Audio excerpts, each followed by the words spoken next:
So there's a couple of things we need to get in place for that. So Ketna, if you wouldn't mind. So if you could start at the top position for your Chaturanga, so start at the very top. I'd call this the press up plank position, right? Doesn't matter. So first thing you do is gently squeeze your glutes and then pull in there. So there's a slight rounding. Does that make sense? Can I put my hands on your hips? If anything, I go up, because if you're perfectly neutral, gravity will start to arch your back a bit more. So I kind of squeeze and lift, so there's that round there.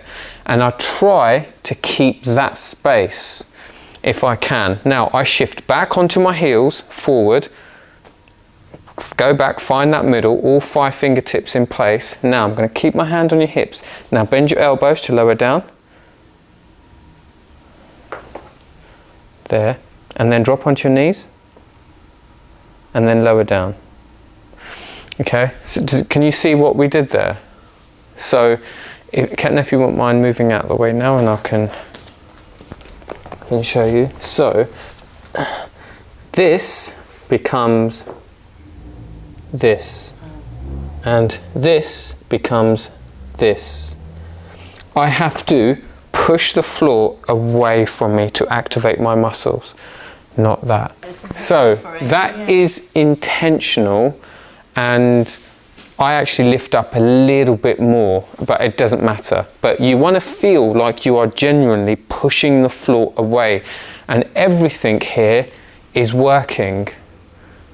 Okay, now what you want to do is lower straight down by bending the elbows there, and then you want to have the capacity to push straight up again, maintaining that position.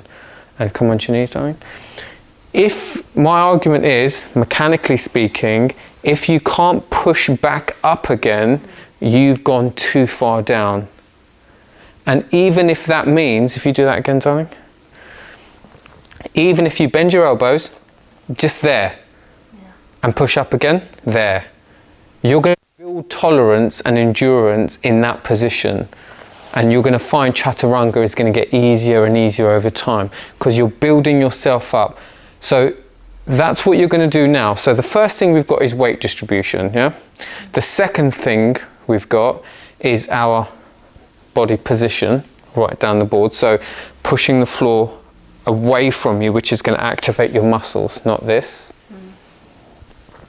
And the third thing is that we're just going to go down now, only as far as you can go, knowing that you can push straight back up again. And just ease off, everyone, so you don't get too knackered. The most important thing, rather than getting it right physically, is processing this mentally, right? Is that if you know what you're trying to do, your body will catch up with it. But it's when you don't know, that's when it's difficult. Does that make sense to everyone, what you're trying to achieve?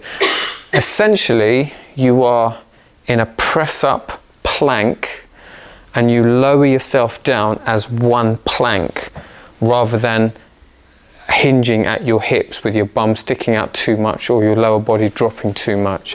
And it's thinking to yourself that I am one structure that is just going to be controlled by my elbows and shoulders. So it's that awareness in, and how I find it by pulling in, squeezing my glute, and really focusing on that as I'm going down to the ground.